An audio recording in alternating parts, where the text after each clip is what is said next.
Hi, I am Shishir and I welcome all the speakers and the participants in this webinar. Now, without wasting time, I shall hand over the session to Mr. Vijay Kishor Tiwari, Assistant Professor, National University of Judicial Sciences, Kolkata. Over to you, sir. Okay, thank you, Shishir. I was actually wondering how should I start because I want to see the idea of peace, or rather, the right idea of hegemonic peace, from a critical perspective. Start my session. So my topic is human security R2P, popularly known as responsibility to protect, and the question of world peace, uh, looking at from the third world perspective. I think previous speakers have also spoken about the idea of perpetual peace given by Immanuel Kant. And I will start this idea and will look into this idea of perpetual peace or liberal peace, if I may say so, from a critical perspective. But why am I so critical about it? Because is it not that peace is desirable? Peace, no, there cannot be any contention about it that peace is desirable. However, we must see what kind of peace is being offered to us, especially when we see it from third world perspective. Whether this peace is just peace, or is it inherently unjust? Whether it is open for all, where each and every stakeholder has some kind of a say, or it is given by certain actors which are very prominent because of their history of colonial rule over other forces. So I would look at from that perspective. And yesterday, when I was preparing for this lecture, and I was going through the idea of justice by Professor Ahmad Sain, I got a very interesting point from that book. In one of his chapters, Professor Sain has mentioned about W.V. Yeats, what he wrote on the margins of his class notes about Nietzsche and his philosophy. And he said, W.V. Yeats wrote on the margins of his copy of Nietzsche's genealogy of morals, and I quote, "But why does Nietzsche think that night has no stars, nothing but bats, owls, and insane moon?" So Nietzsche has this pessimistic view about what is there in the future. I would not take that pessimistic view, but I would simply say that this euphoria about the liberal peace model must be questioned, and it must be questioned in a massive way. So, what is liberal peace project? So we have seen that liberal peace project comes in the form of humanitarianism. It is interventionists. So it goes for so many intervention in on the site of intervention. So which are the sites of intervention? That will be a very important question to ask, because if you see, the sites of interventions is always the third world. It is always Asia, it is always Africa and Latin America. So it is there where certain actors are intervening in the name of democracy, good governance, and rule of law. So the intervention is always in the name of humanitarianism. This peace project also has a cosmopolitan view, and the actors, the primary actors, are Europeans and North Americans. If I see the dividing lines which creates this project of liberal peace, then there are 3 points which must be mentioned. One, that liberal is distinguishable from the illiberal. The second is peace is in the name of game or democracy rather than war. And liberal societies are the paramount agent of transformation. And these 3 points have been mentioned by Vinny Jabri in his book. So I have taken from there 3 points: that liberal is clearly distinguishable from the illiberal, peace is in the name of game or rather democracy, etc., rather war. So the name of democracy will be taken, or but not of war. And the liberal societies are the paramount agent of transformation. By definition, therefore, the liberal peace project requires just not just the military intervention, but an international civil society and international civil service at large engaged in various activities like building institutions, building schools, building department of justice, etc. And there are army of trainers who are engaged with the local population in such pedagogical exercise just as gender awareness, human rights training, etc. Therefore, liberal project is self defined as peace building and indeed state building. I would give certain examples. For example, if you see US intervention in Afghanistan after 9/11 and Iraq, in both cases, you see how they are rebuilding the society. That would be a very specimen of how this peace building is being carried out in these conflict areas. I will come to that, but before that, I want to clear these theoretical assumptions about peace building. So, what is the rationale of this kind of liberal intervention? Um, a good example can be given about the Avenger movies. So there is Captain America there, right? There is other agents of peace who are fighting the bad guys. So Captain America is a very prominent example. So who are against whom they are fighting? That is a very good question. And if you see that, something will come out as something very telling. That third word, the site of conflict, is always about there is a violent conflict, there is rampaging militia targeting civilians, and that is suggestive of so many failures that these societies cannot claim any right to sovereignty and therefore non intervention. Now, this is very important because you are failing on so many grounds. So many grounds. You do not have good governance, you do not have a liberal constitution, you do not have a liberal workable government, and therefore you are failing on so many grounds.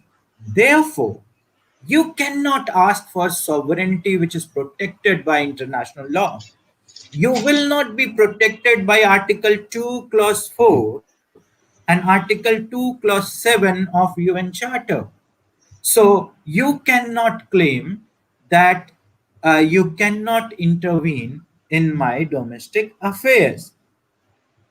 So if if these states cannot govern themselves, they cannot claim any right in terms of their sovereignty, because ultimately you are not only failing in governing the institution, but you are also subjugating your own population to mass atrocity. So, this is the rationale of liberal peace model.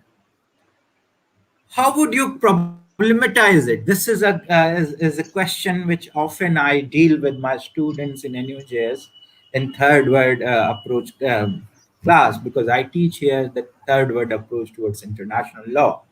And I often encounter with this question because this idea of liberal peace is so bombarded to us that we take it as something very natural. So we never think that we can actually criticize it. In fact, um, Zizek has pointed out this. In one of his interviews, he said, after the fall of Berlin Wall and after the collapse of communism, Francis Fukuyama wrote one book, very famous book, End of History. Now, in that book, he proposed that this is the end of history. Capitalism has won over communism and other ideologies. Now, it will remain the sovereign ideology of our time, and there can be no other way possible. So, it was very empathetic victory of capitalism over other alternative ideologies and way of life. In 1990s, many commentators laughed at him that what is he proposing. But in 2020, Zizek has pointed out that we were laughing at Francis Fukuyama in 1990s, but in 2020, we too do not see any other alternative of capitalism and bourgeois liberal democracy. So you see how capitalism has outlawed any other ideology. Other ideologies have become deviant ideologies. So those ideologies have been taken as deviant ideology. Now you cannot talk and think of any other ideology as the natural ideology. So one thing that you have been given, you don't have any say. You have been given this capitalist, liberal, bourgeois model as something given, and you have to take it. You cannot question it. And you have to take it as something which comes to you as natural. What is the problem here? Now, take the history of Third World. The history of Third World is of colonialism, the colonial loot. It is the history of epistemicide. Epistemicide means the killing of traditional knowledge, how colonial knowledge system has killed our traditional knowledge system. So this is the history of Third World, where colonial loot and plunders have been done, carried out, and we have never questioned it. And those who have carried out this colonial loot and plunder are the actors who are propagating this model of liberal peace. I often quote one of my favorite lines of Edward Said, a great scholar of Oriental studies and who has written a great book called Orientalism. And I'm quoting him to explain my point. And I quote, appeals to the past are among the commonest strategies in interpretation of the present. Appeals to the past are among the commonest strategies in interpretation of the present. What animates such appeal is not only disagreement about what happened in the past and what the past was, but uncertainty about whether past is really a past. And I repeat it here because this is very important for our discussion on this. But uncertainty about whether past is really a past over and concluded, or whether it continues, albeit in different forms, perhaps. Whether past is really a past over and concluded. If you see the entire design of this liberal peace project, if you see this, the design of international law as it has been explained and given to us, if you see the design of international relations as we know it today, you will realize that it is nothing but the perpetuation of the same colonial ideology. I would suggest students of Lucknow University and other university students who are joining us that please start critically looking into the idea of international law as it is given or explained to us, because ultimately it perpetuates the same colonial mindset. So, if history is not over, if history is not concluded, and it continues to show its impact in different forms, then we have to see the impact of history on this liberal peace project model. The argument against this liberal peace project might start from the premise that to intervene at all into other societies is by definition colonial, suggestive of disposition, racialized domination, and subjugation. I would give you two examples. After the intervention in Iraq by Bush administration, along with the British government, which was headed by then by Tony Blair, the first argument they gave that Iraq has weapons of mass destruction, popularly known as WMD. Then you see when they did not find any such weapons of mass destruction, they changed the narrative and they said that Saddam Hussein is a brutal dictator and we brought democracy here, rule of law, and good governance in Iraq. The narrative has changed. The other example could be the Afghanistan model, where they said that there was a rogue element, there was a terrorist organization, so they thought to civilize Afghanistanis. And then you saw what they did in Syria or Libya after Arab Spring. So there is an element, the same element of colonial rule, that we will go there, we will do a military action there, and we will subjugate the people, we will civilize them because we will bring democracy for them, we will bring the good governance for them. So, this is the same model which we have seen during imperial times or colonial times. There is another point which I would like to mention. What happens when you do such intervention? Uh, Many people might argue that look, there is a situation of genocide or crimes against humanity, and therefore they are intervening. However, we miss a significant point that this kind of intervention takes away any agency or any capacity to determine what to constitute the very political identity. So ultimately, it's the agency of Iraqi people, it's the agency of Libyan people, it's the agency of any segment of population to decide what is good for them. You cannot bring your model of democracy, your model of constitution, and start superimposing them on other societies, which might not be ready for it.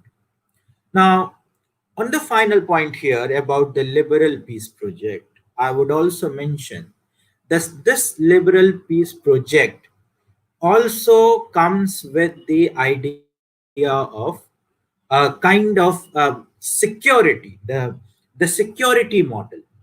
What kind of security model it proposes is a significant question. Now, this liberal peace project talks about that we are going away from the traditional approach of national security, and we will bring the idea of human security, how to protect the population within a territorial domain of a sovereign nation. The most important thing, according to this liberal peace project, is to secure the life of the human. So from this liberal peace project, the idea of human security, which was the very first line which I said in my presentation, was human security, R2P, and the question of world peace. So I started with the problematizing the idea of liberal peace project, and from there I'm going to human security. So what is human security? See, this debate about human security started in 1990s. After we have seen Rwandan genocide and the what happened in Srebrenica, what happened in Sierra Leone, this idea of human security was presented. Uh, in a traditional security approach, or if you see this, the very aspect of the social contract theory, which you might have read in your jurisprudence classes, that the natural state, according to Hobbes, was nasty, brutish, and short, and therefore Leviathan stood up and he said that I will bring you peace and security, provided you give your sovereignty, a segment of your sovereignty to me. So from there we have started this basic idea of social contract. So idea is that national security is paramount in a traditional security approach. And that is what we have also seen in the basic discussion of international law, also in international relations. So state is seen both as the key actor in international relations and also a legitimate representative of the collective will of the people. So it so Leviathan represents, if I say it in a jurisprudential language, Leviathan represents the collective will of the people, and it's the key actor in international relations. But there is a problem here. The problem here is that if you give that kind of a paramount power to the Leviathan, ultimately the Leviathan will infringe upon your civil liberties. Human security, on the other hand, which has been developed um, after 1990s, after when we saw Rwandan genocide, we saw the situation in Sierra Leone. Human security, on the other hand, says that no, the state will not remain the key actor in security studies. Rather, the key actor will become individual will become the key actor in human security approach. There are two approaches with regard to human security. One is the narrow approach, and the second one is wider approach. The narrow approach, which was proposed by Canadian government, and I will come to that. Canadian government, that is the protection of individuals from the violent threats. Individuals, Homo sapiens, humans will should be should be protected from violent threat. The wider approach, which was proposed uh, by Sadako Ogata and Ahmad Sen, it has said that human security must include freedom from want, freedom from fear, and freedom to take action on one's own behalf. So, uh, while narrow approach says that you must protect individuals from the violent threat, it ends there.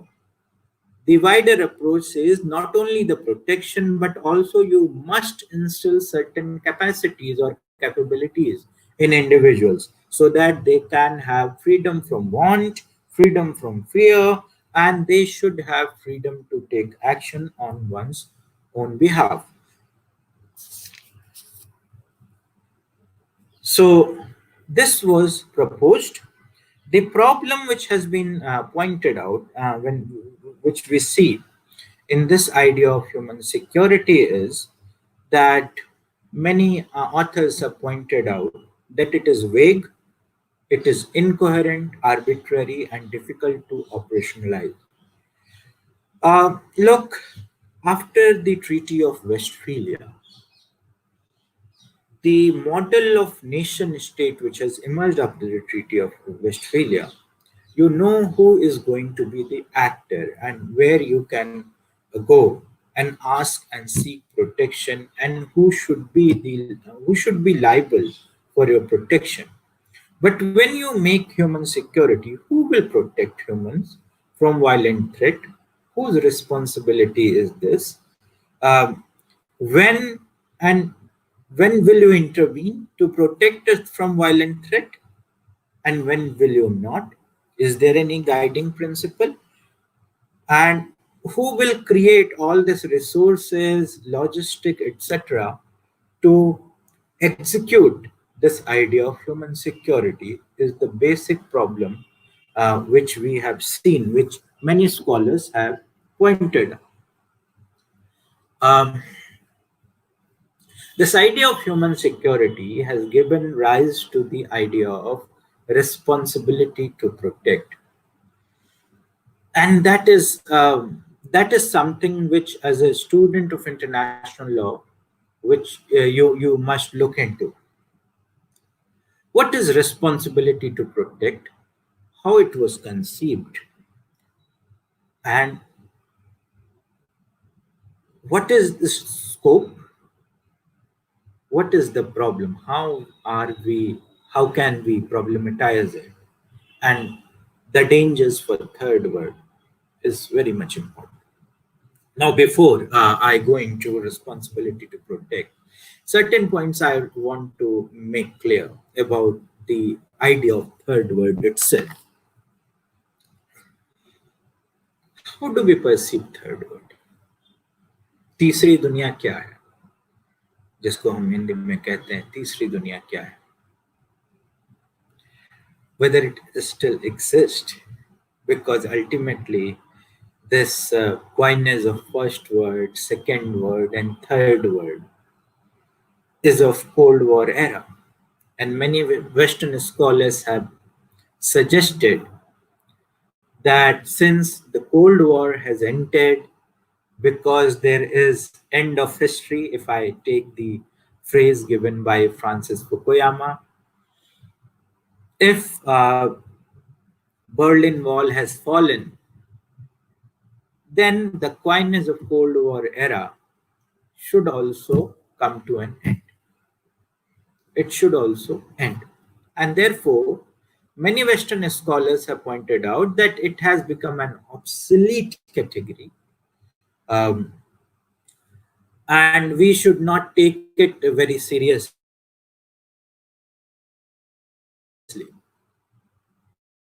Scholars who say that we are the third world scholars of international law.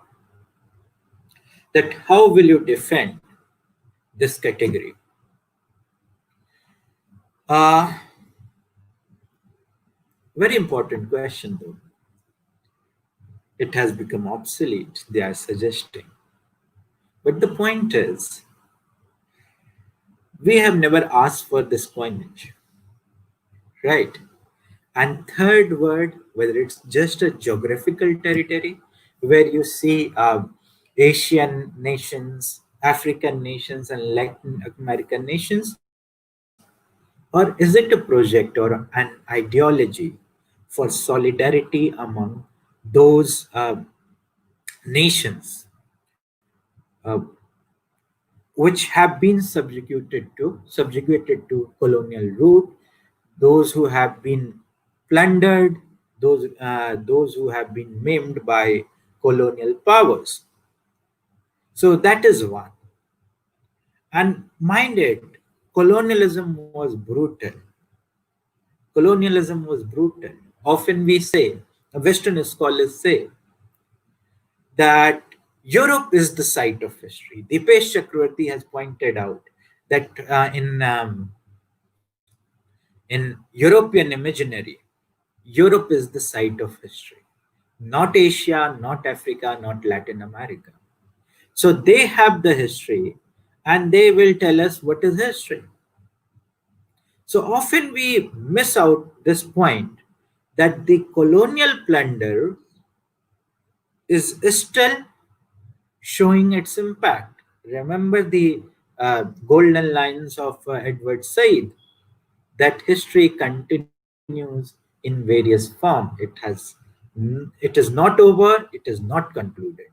So from that perspective, I want to raise this point, uh, that third word has not ended, because if you see third world countries, they share a common history of colonial oppression. And therefore, there is always a question of third world.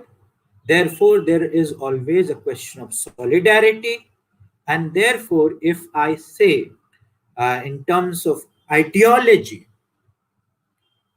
then there is an ideology of third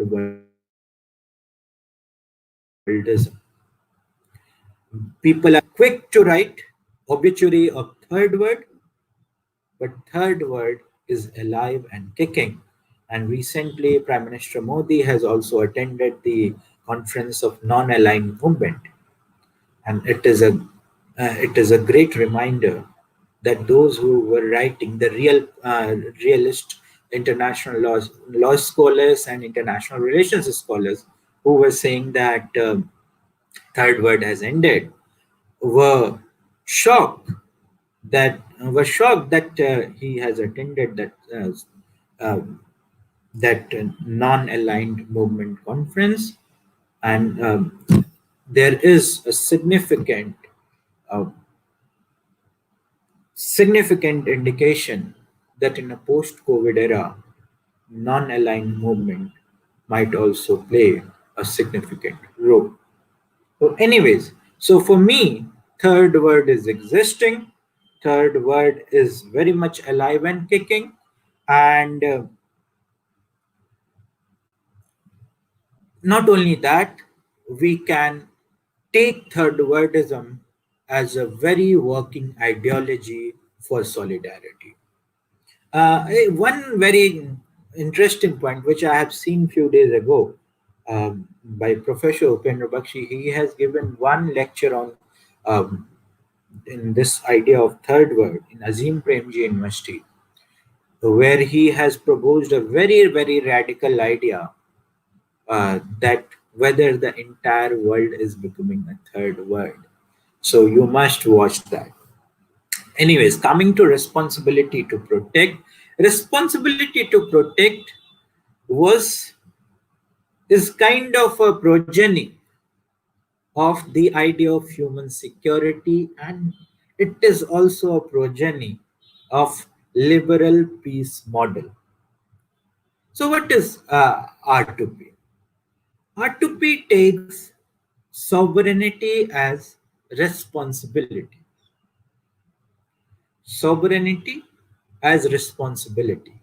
So a sovereign who has sovereignty over a segment of population has a responsibility to protect that population from violent threats. But if that sovereign is unable or unwilling to protect its own population from violent threats, for example, genocide, crimes against humanity, war crimes, then this sovereignty will be taken away because it is not able to fulfill its responsibility.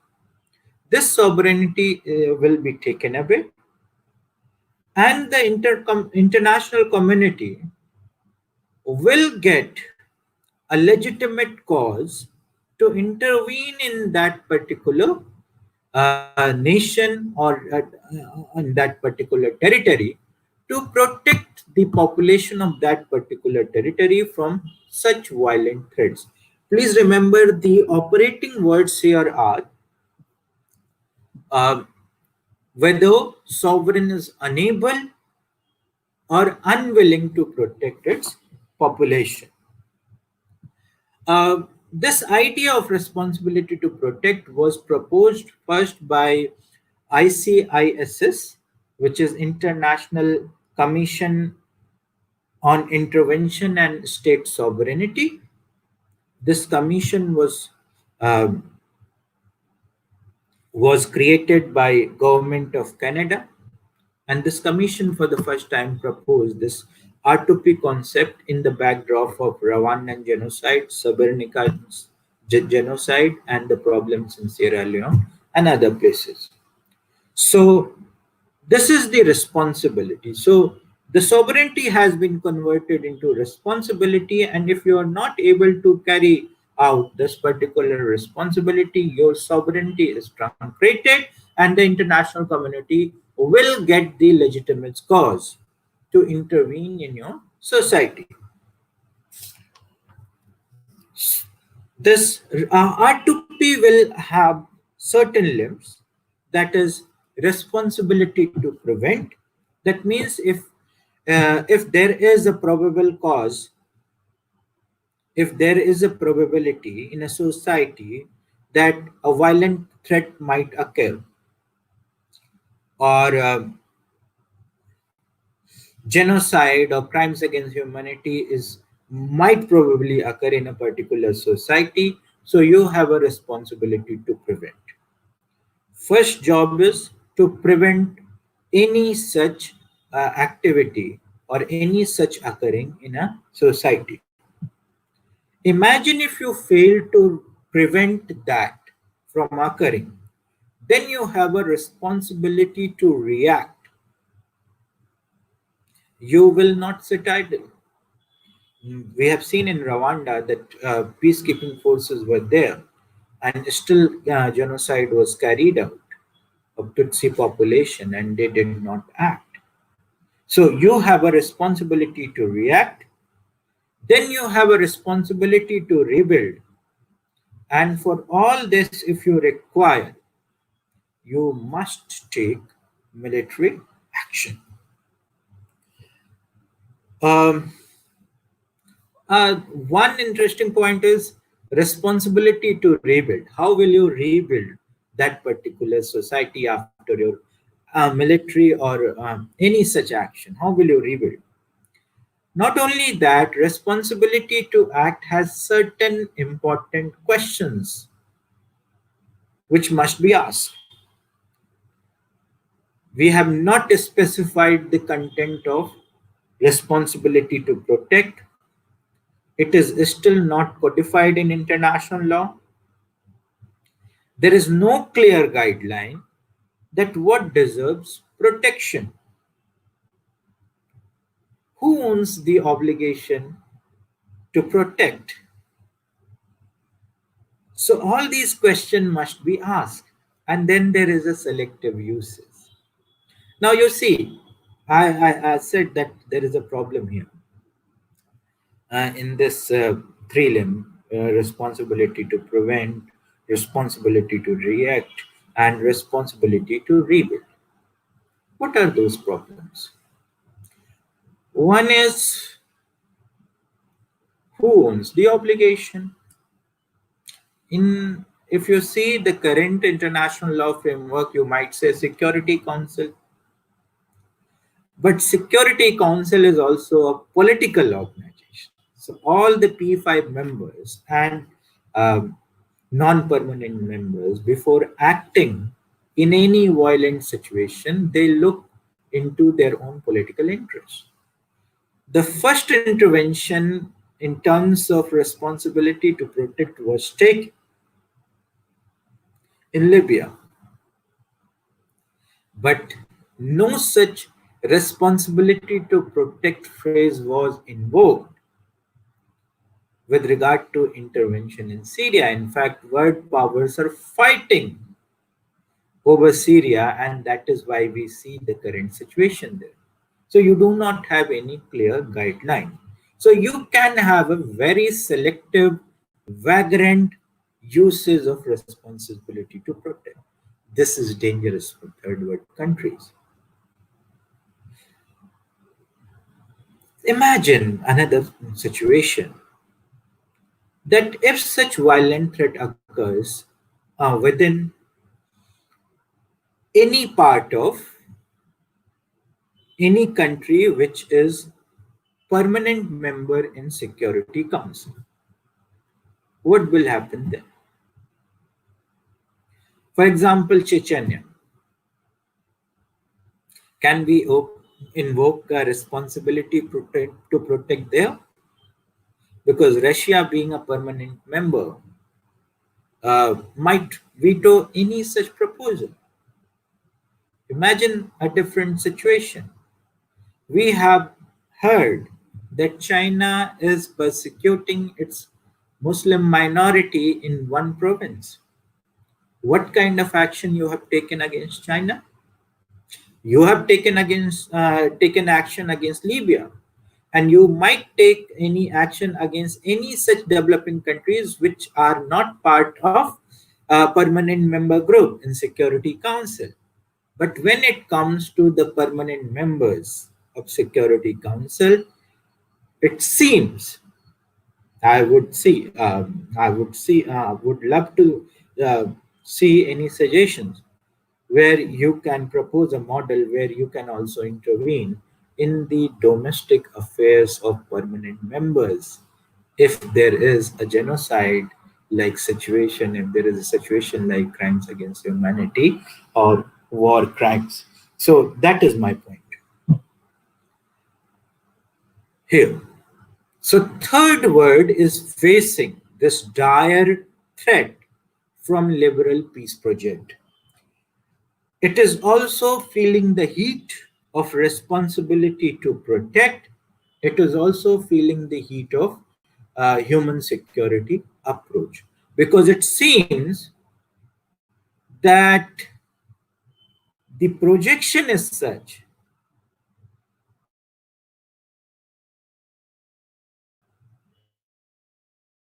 if there is your sovereignty can be taken away, and therefore for those countries which have a historical experience, lived experience of colonial oppression, they are susceptible. They are very suspicious. They're very, very suspicious about any such ideology or peace project. So, again, I would say that the specter of colonialism is haunting the third world, right? With all forgiveness from Karl Marx and Friedrich Engels, who have written that the specter of communism is haunting Europe. I would say the specter of colonialism is haunting third world through this liberal peace project. I would also like to throw some light in on the development of in the field of international law and international relations and in the peace studies. After 9/11 and after uh, the invocation of war on terror, Western scholars Many Western scholars have started without any shame, started propagating the idea of democratic imperialism. Democratic imperialism. What is this democratic imperialism?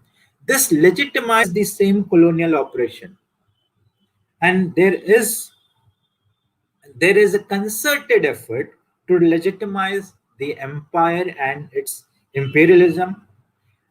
Quote unquote rogue nations must be contained. Who are these rogue nations? George W. Bush has famously said about the axis of evil.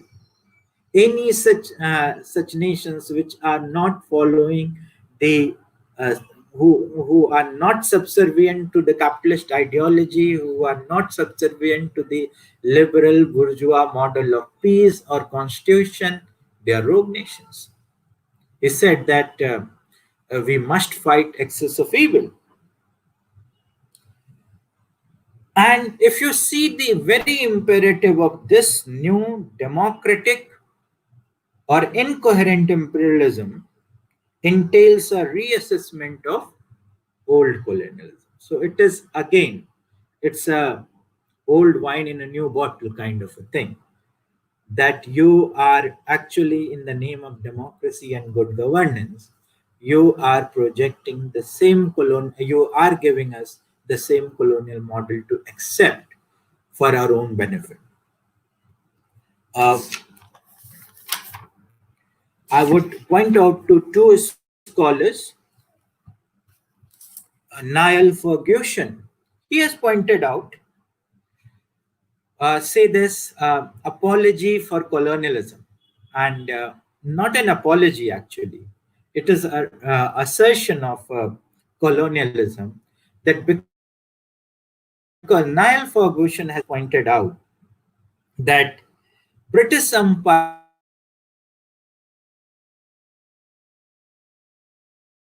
should bypass capitalism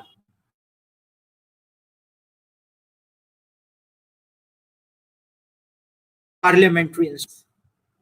So, oh my God, to be very, very um, grateful towards Britishers that they have given us the modern vision, they have given us the capitalist model, and they have given us the parliamentary institutions. And because of all this, we Indians can be really grateful towards Britishers. Thank God that you made us some civilized. What kind of narrative is this?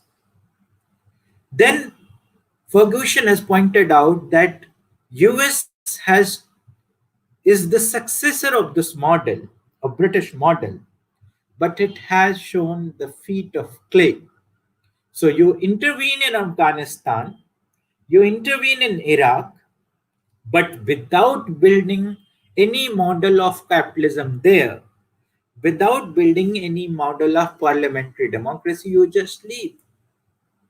So his criticism of US is that it is not wrong that you are intervening in these societies which might not be ready for your model, which might not be ready for your top down approach. He doesn't have any problem with this interventionist model.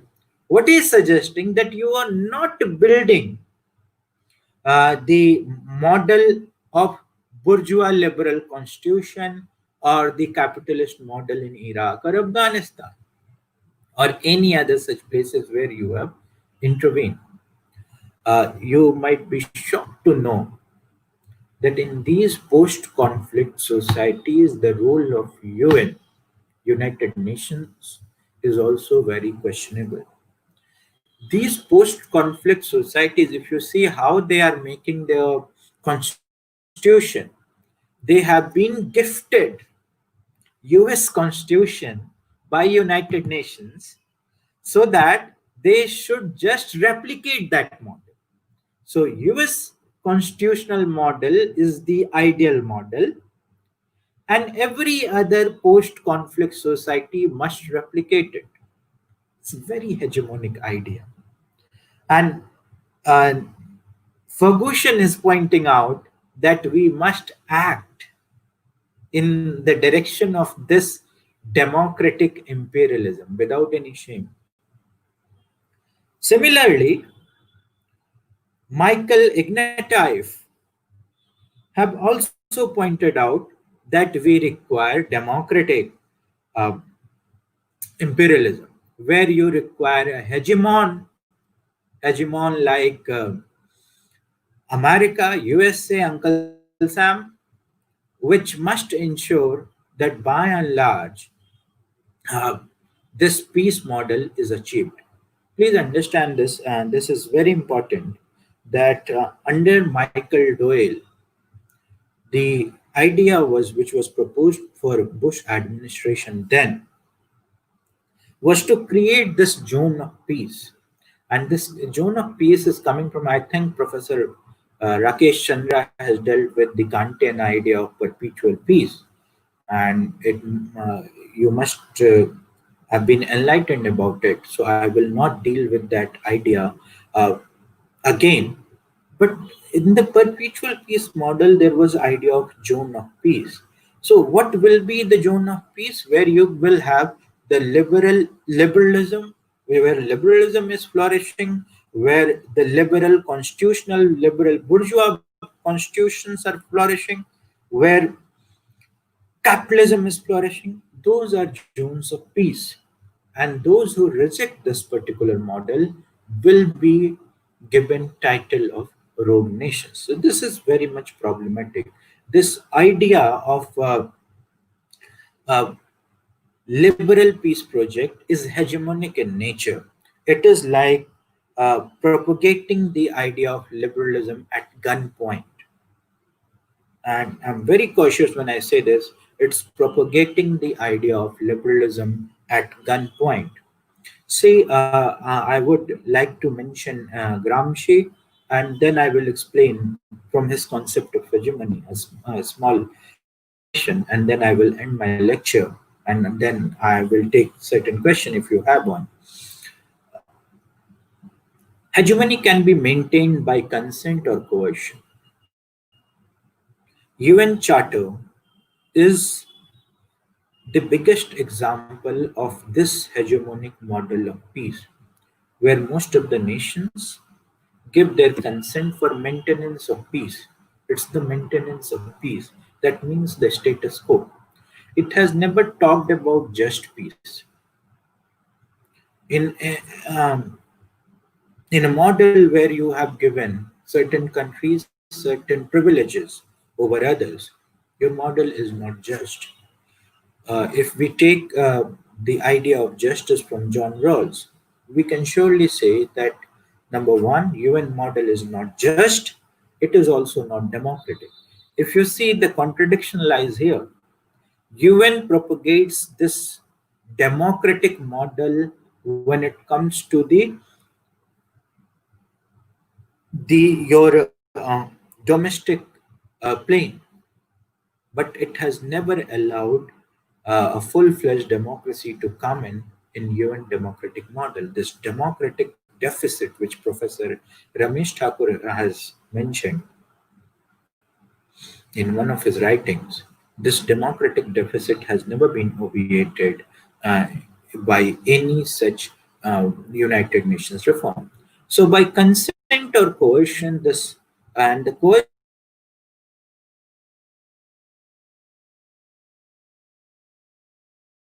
is if you be intervention, including military intervention, and there will be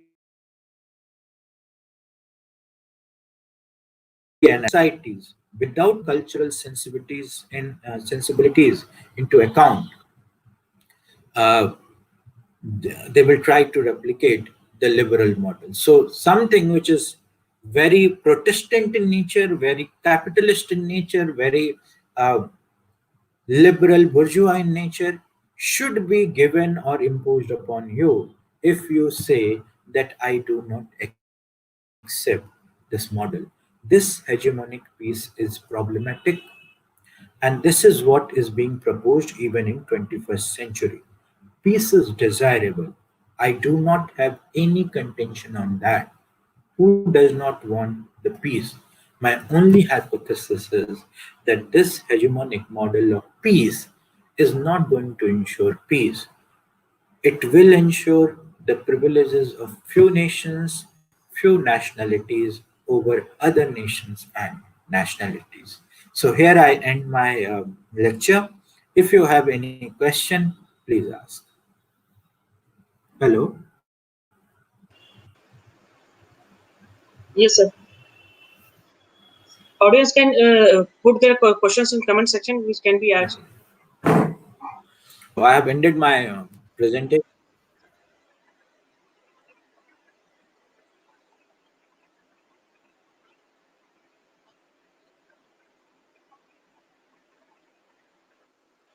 So there is a question from Shiv Kumar: human security and the question of world peace. At a time, world are face many problems regarding establish the unpeaceful condition.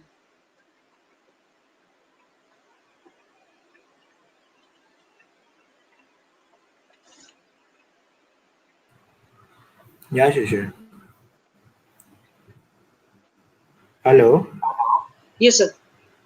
So there is a Shishir, can question you from hear? Yes, yes, yes. sir. So there is a question from Right. Shiv Kumar: human security and the Okay. question of world peace. At a time, world are face many problems regarding establish the unpeaceful condition. Right. Okay. As I have already pointed out, if this this student was listening to my lecture, that look, there was always a very unpeaceful situation in the world. My point is here that what kind of medicine you are prescribing for this situation. Have you seen the symptom? And whether hegemonic peace, the idea of liberal hegemonic peace, will be the answer to this unpeaceful situation. I do not see that this is any solution. I hope in the post COVID world there will be more consensus on how to achieve it. But the current model, both the national security and the human security model, I doubt that they do not present any such feasible model for this. So, rather pessimistic answer, but I would stick to it.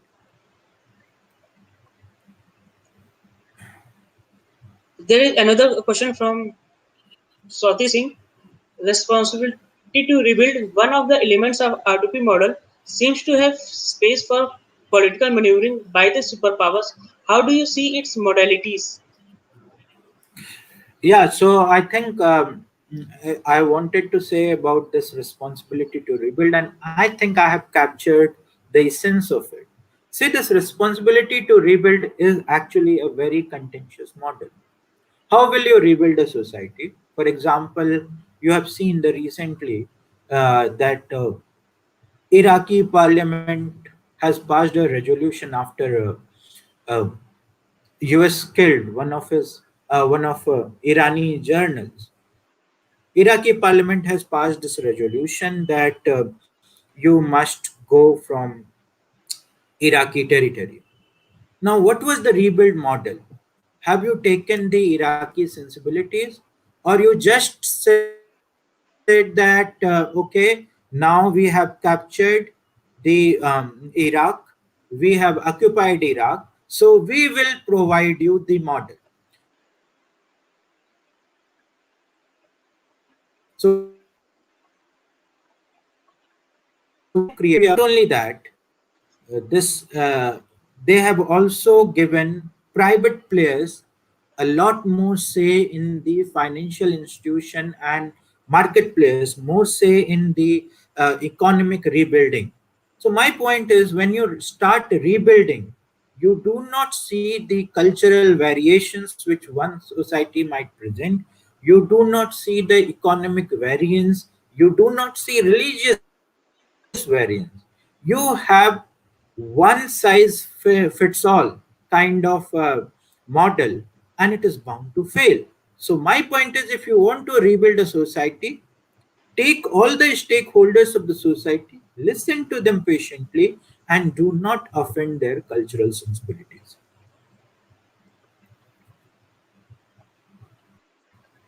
There is another question from Sumit Gupta. As the concept of zone of peace is about to fail or failed, what are the options for regional level of peace? Okay, so this is an hypothesis, and this is a hypothesis that zone of peace is bound to fail because ultimately, even these zone of peace, whether they have asked for your liberal model or not. My point is that the regional model could work provided in the regional model. Uh, it should not be the top down approach. The people of that region must be uh, made stakeholders. Their cultural sensibilities should be taken into account. Uh, their view should be taken into account. And what the people of that region want should be of paramount interest.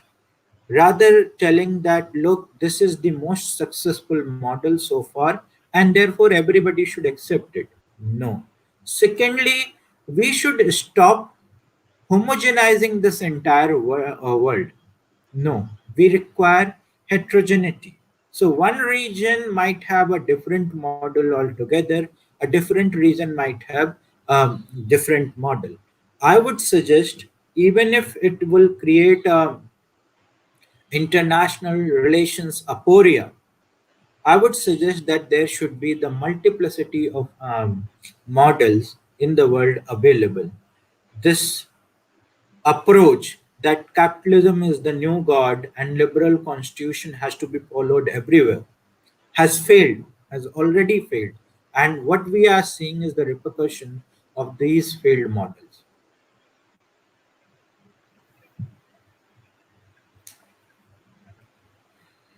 Yes.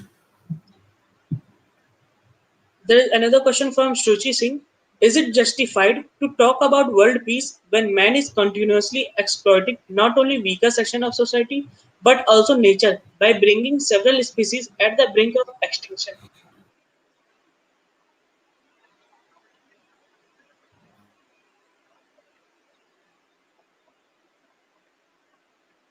So peace is a cannot have a situation where peace is not desirable. Peace will remain a desirable thing. The point is the exploitative nature of man. I would rather argue it from the different point altogether. It is not only the exploitative nature of man or human, but it is also a problem of modernity. It is also a problem of rationality as we understand. I remember last year I met Professor Bakshay, and he said that can rationality be exploitative? And if you see the development of modernity, for example, what is doing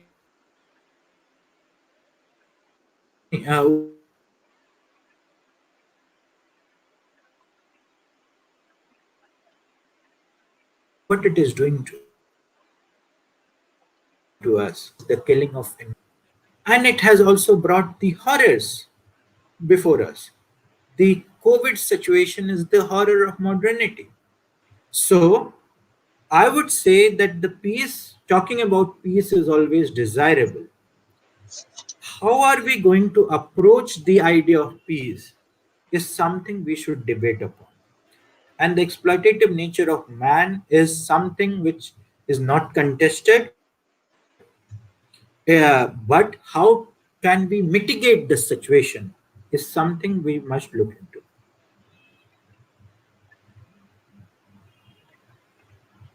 One last question from Dolly Misha. What kind of problem women and children will face after the pandemic situation and what kind of strategy should be taken by every country? Hmm.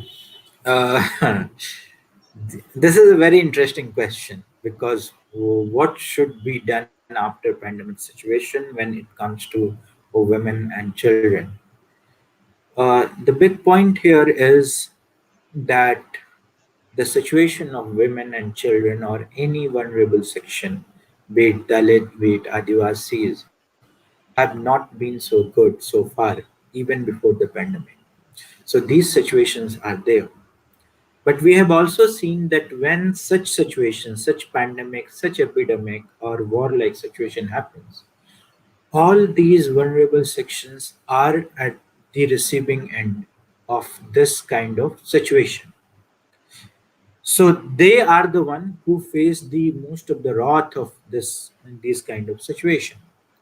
I would suggest, um, from the hypothesis of Ahmad Singh, that democracies, in fact, what happens that we must talk about accountable system and not of an opaque system. I believe that if system will be accountable, if it will be transparent, and if each and every stakeholder will be heard in that particular system, the vulnerable sections are better equipped to fight any such exploitation.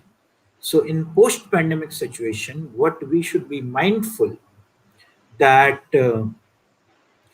all these vulnerable sections should be heard, their concerns should be understood, and we must try our best to um, to address those concerns.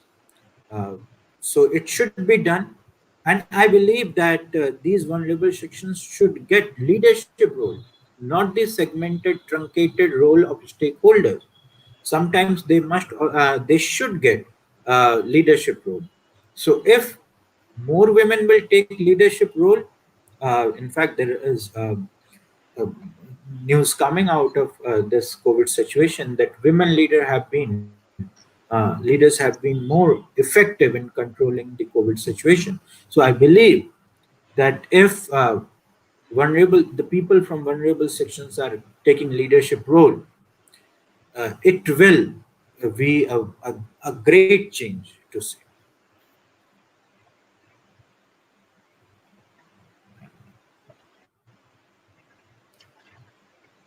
I thank Mr. Vijay Kishor sir for his insightful content and taking us through the concepts like colonialism, killing of traditional knowledge, and human security, which is a very relevant topic in current scenario, and Amrit Sen's capability approach, and etc. Thank you, sir. Thank you. Thanks a lot.